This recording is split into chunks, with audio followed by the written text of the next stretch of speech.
How we doing, everybody? UFC Thoughts here, and today I'm going to be recapping UFC Vegas 107 Blanchfield vs. Barber that happened over the weekend.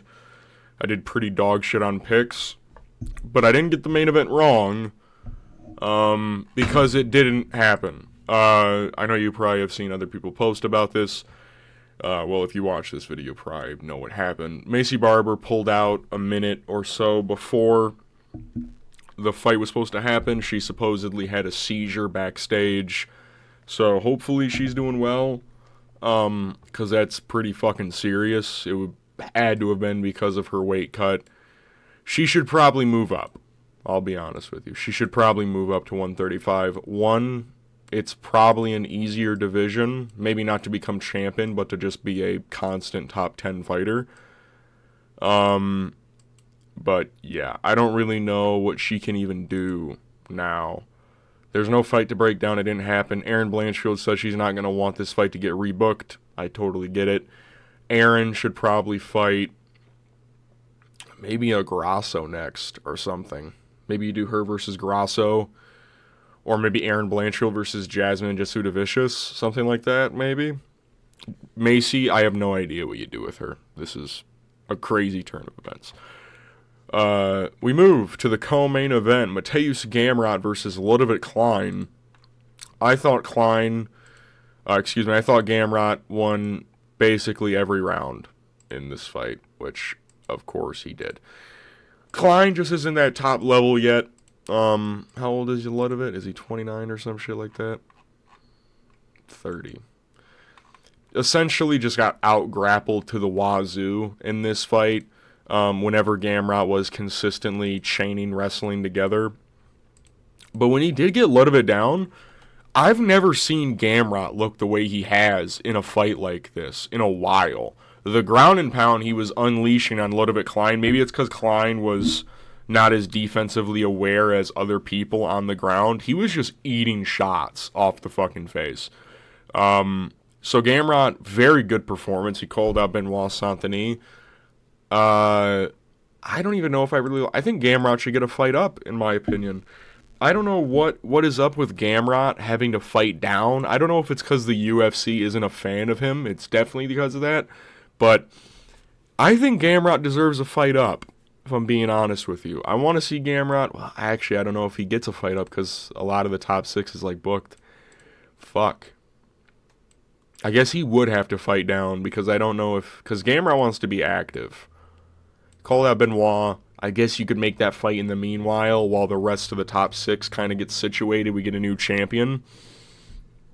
But yeah, I think Gamrot looked really fucking good. Klein, he just needs to work on his skills just a bit more. He's not ready yet for the top 15. Maybe he is top 15 caliber, but he's not top 10 grappler worthy. You know what I mean? Gamrot made him look pretty easy, you know. Ludovit had, a 92% takedown defense going into this fight. Got taken down 6 out of 11 times. That's over 50%, right? 55% on takedown attempts. And on the feet, Gamrot actually was, stalking him down in moments. So, I like this performance from Gamrot a lot. He looked really solid.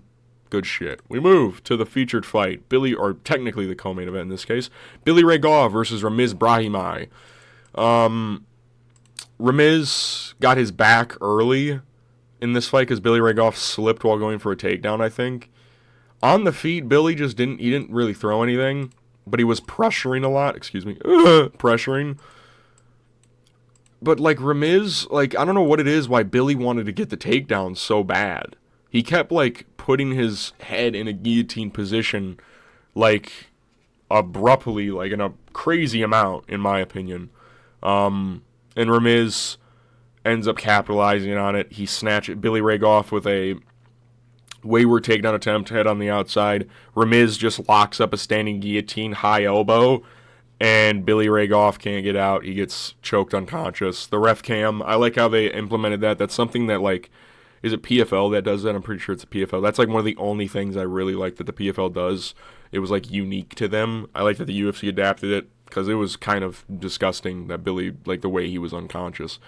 Good win from Ramiz Brahimaj. That's 2 in a row now. 2 finishes, 2 first-round finishes of that, knocking out Mickey Gall, submitting Billy Ray Goff. I don't really know who you give him next. I think Ramiz is kind of like a guy that you got to give up-and-comers to. Or maybe you do him versus some old heads. Because Ramiz is still like 30, right?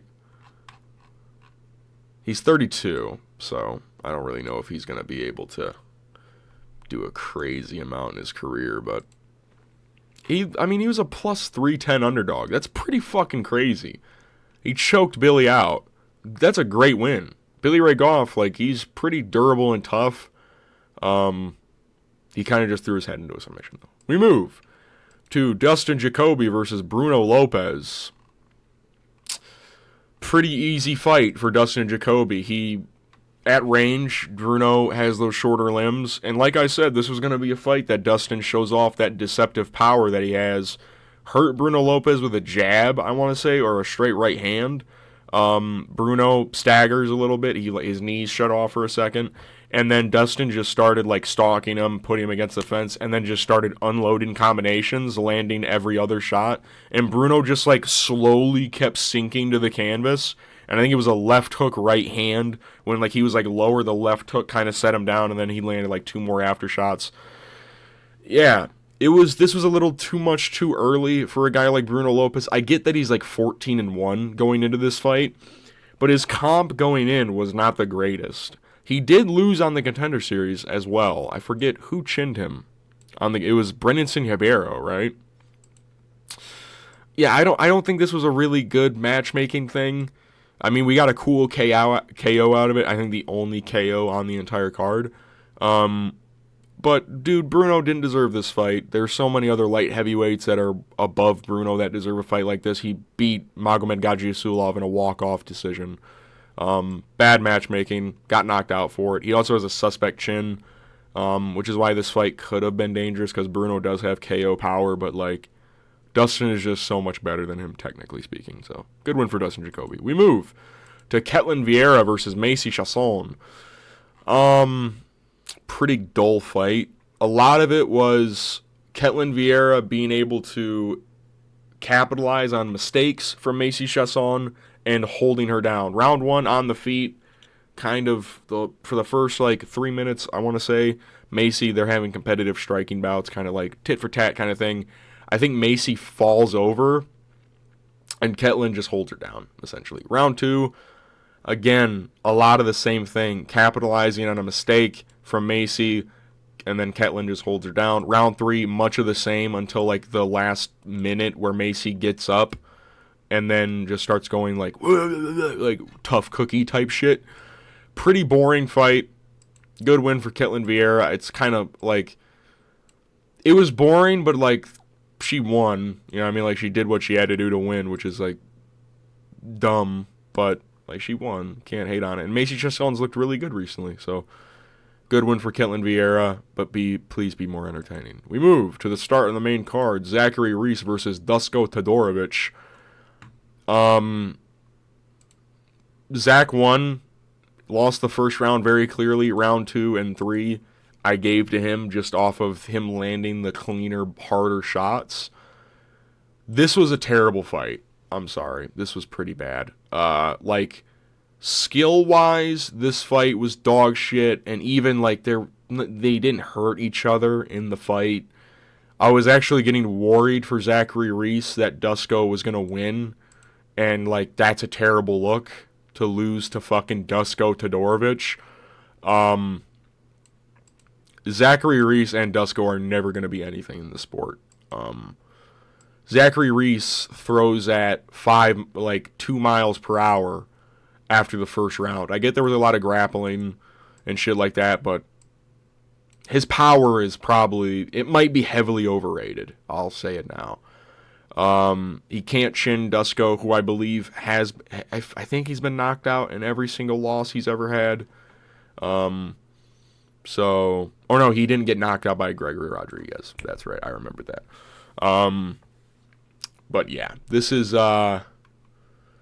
pretty lackluster performance from both. Dusko shot a lot of takedowns. After round 1, didn't really get any. But, yeah.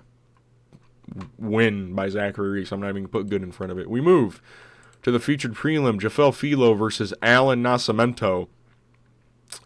This was a little bit weird, kind of boring as well. Round 1, Jafel Filo is able to just out-muscle and out-technique Alan Nascimento.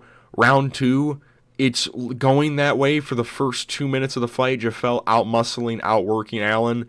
And then he jumps on the back too high and just ends up on his back for the rest of the round.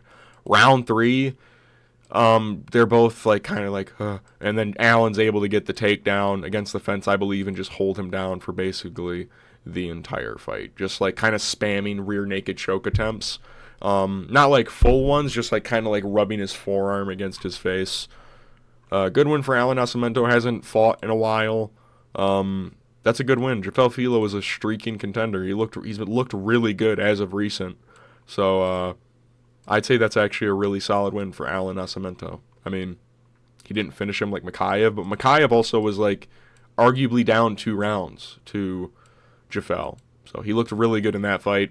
Alan just able to outmuscle him. Apparently Jafel Filo came into the fight with an injury or something. He said that he got bit by a mosquito and he was taking hard antibiotics, but like Alan did what he needed to do to win. That's a lot of what happened tonight. We move to Kurt Holloway versus Jordan Levitt. Jordan makes anybody that's gone to a decision with Kurt Holloway look like shit. Immediately takes Kurt Holloway down, is able to chain wrestle the shit out of him over and over again, kind of just like dragging him down. He like picked him up and slammed him on the side of his head at one point. Ends up getting his back off of that and then just rear naked chokes him really early into the round.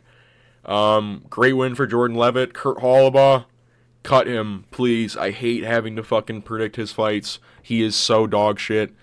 Jordan Levitt makes everybody that hasn't finished Kurt Holloway look like ass. Trey Ogden, you're ass. Alexander Hernandez, you're even worse. You arguably fucking lost. Who else has taken the great Kurt Holloway to a decision? Kyan Khrushchevsky. I mean, we know that he's ass, though, to be fair. How bad is fucking Austin Hubbard? How bad are you? Thud. Good win, I guess, for Jordan Levitt. I never really thought Kurt Holloway was good, but he made him look that way, so goodbye, Jordan Levitt. We move to Balaji versus Michael Aswell. Probably one of the better fights on the card. It was just a lot of striking going on in this fight. Basically just boxing in a phone booth. Balaji, you could tell he had a full fight camp. And is the heavier, bigger guy. Michael Aswell looked like smurfed out there in moments.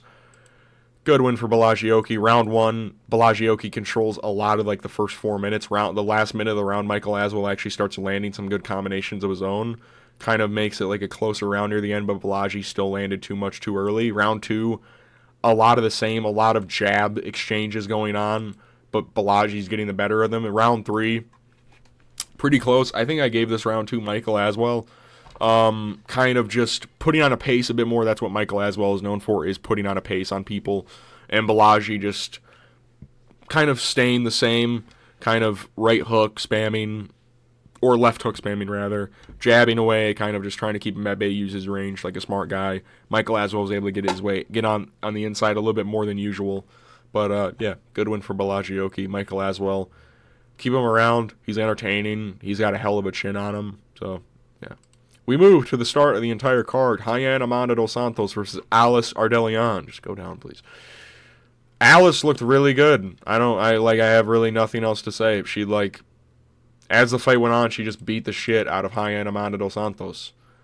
Round 1 was close. I gave it to Alice. Round 2, very clearly Alice. Round 3, the clearest round of the entire fucking fight. They were literally just spamming jabs at one another, and Alice would put up better combinations and land them, while Hyan would kind of just be a little bit out of range while throwing hers. And it kind of just led to her getting pieced up for a better part of this fight. Good one for Alice. She looked really good, man. Her boxing hasn't looked this crisp. I mean, not crisp, but for a WMMA unranked strawweight, it looked pretty solid. So good for her. Good win. Fight of the night, is that what this got? It doesn't even have the fucking, things on here, but I think this got fight of the night. Yeah. All in all, Vegas 107 was the worst card I've ever personally had the pleasure of watching. This was pretty bad. This was pretty bad. The start of the card, decent scrap with women, decent boxing match, quick finish, and then kind of slows down. Good grappling, but slows down. Just absolute mid-off. Again, just kind of like scrambling. Quick knockout, quick submission, and then domination. It's worse because it's in the Apex, so nobody gives a fuck. You know what I mean? Like, if that Alice high-end was in an arena, dude, that'd be badass. But I had to listen to 10 people cheer in the crowd. As well, Belagioki would have been badass in a crowded event, too. Bruno Lopez versus Dustin Jacoby. Imagine that finish in a crowd of people. At least we're getting crowded events for the next 2 months. That's all I have to say. I don't know if I'm going to be able to get a video out for you guys this week. This week is exam week, and I also probably tore my ACL. I'm not going to give any insight on that, but yeah, shit happens, I guess. But this weekend we have UFC 316, Dvalishvili versus O'Malley 2. There's some fights on there that I will break down in thorough. Well, I'll break down the entire card. I'll probably try and get that out for you guys Wednesday or Thursday. I don't know when I'm going to get that done. But yeah, pay-per-view weekend should be pretty fun. So yeah, I'll see you guys in my next video. Peace.